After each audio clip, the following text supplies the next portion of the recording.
Hai Sobat Unik, apa kabar?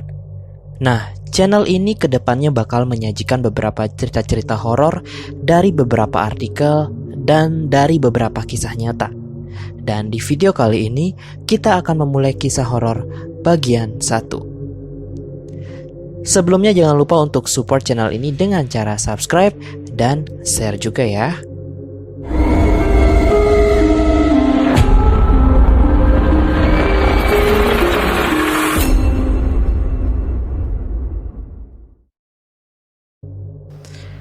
Di kisah horor yang pertama ini, aku bakalan ceritain tentang kisah horor dari kakekku yang pernah bertemu dengan wujud leak.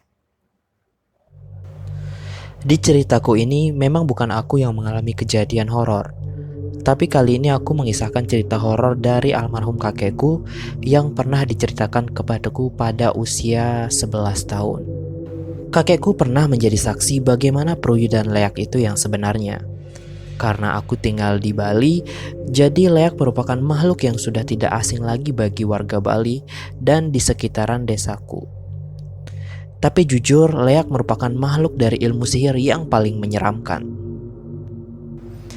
Pada saat itu di tahun 1996, di usiaku yang baru berumur 3 tahun, kakekku merupakan salah satu orang penting di desaku. Beliau sekaligus menjadi penganut ilmu putih yang dimana biasanya ilmu putih itu digunakan untuk mengobati orang sakit. Jadi suatu hari kakekku mendapat tugas untuk ngeronda di sekitar wilayah desaku.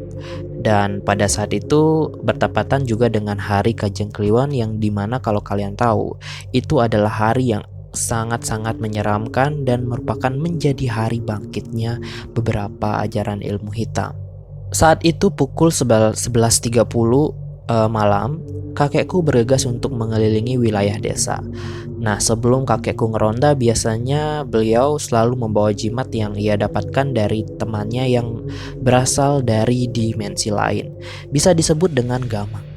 Semenjak kakekku mempelajari ilmu putih, ia banyak melakukan kegiatan bersemedi demi bisa berkomunikasi dengan makhluk yang ada di dimensi lain.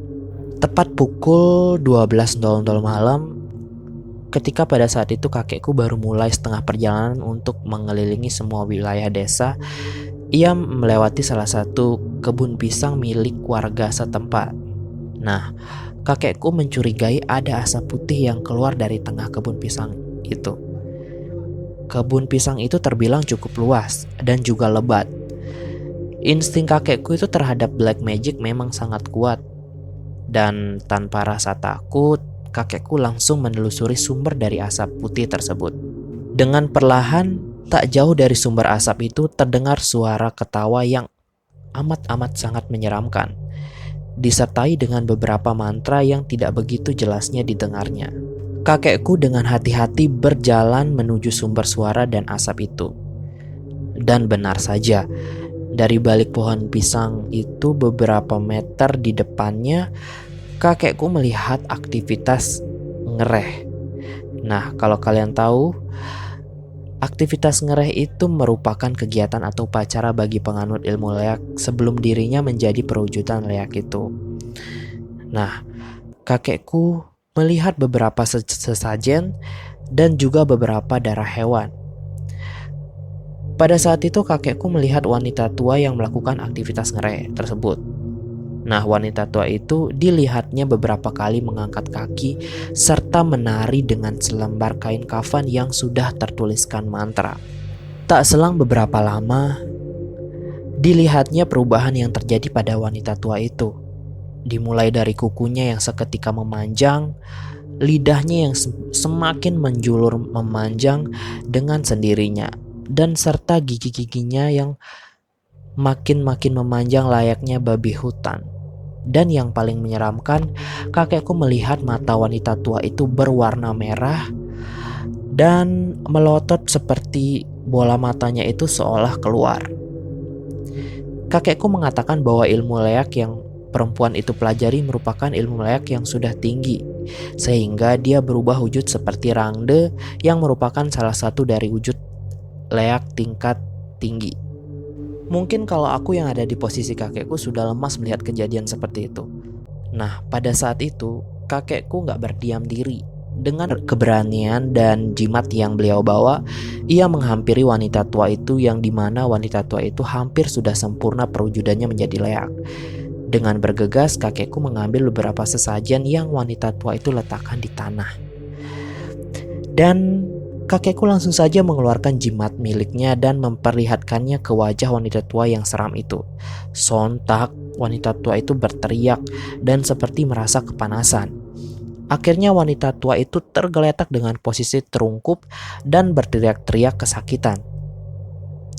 Kenapa kakekku melakukan itu? Karena untuk mencegah wanita itu mencari korban tumbal yang dimana kebanyakan dicari anak-anak bayi atau balita. Dimana jika dibiarkan, maka ilmu leak yang ada di dalam wanita tua itu semakin kuat dan bisa jadi korban tumbal akan semakin banyak. Setelah kakekku berhasil membuat wanita tua itu berhenti melakukan ritualnya, wanita tua itu langsung berlari dan kakekku tidak sempat untuk mengejarnya. Karena kakekku tahu ketika ritual leak itu digagalkan, wanita tua itu akan mengalami sakit yang lumayan lama dan memperlemah ilmu leaknya itu. Nah, itu tadi kisah horor yang pernah dialami oleh almarhum kakekku sendiri. Terima kasih yang sudah mendengarkan kisah horor dalam video kali ini. Sampai jumpa di kisah dan cerita horor selanjutnya. Dan jangan lupa untuk selalu bunyikan lonceng agar kalian dapat notifikasi dari video-video terbaru aku. Bye-bye.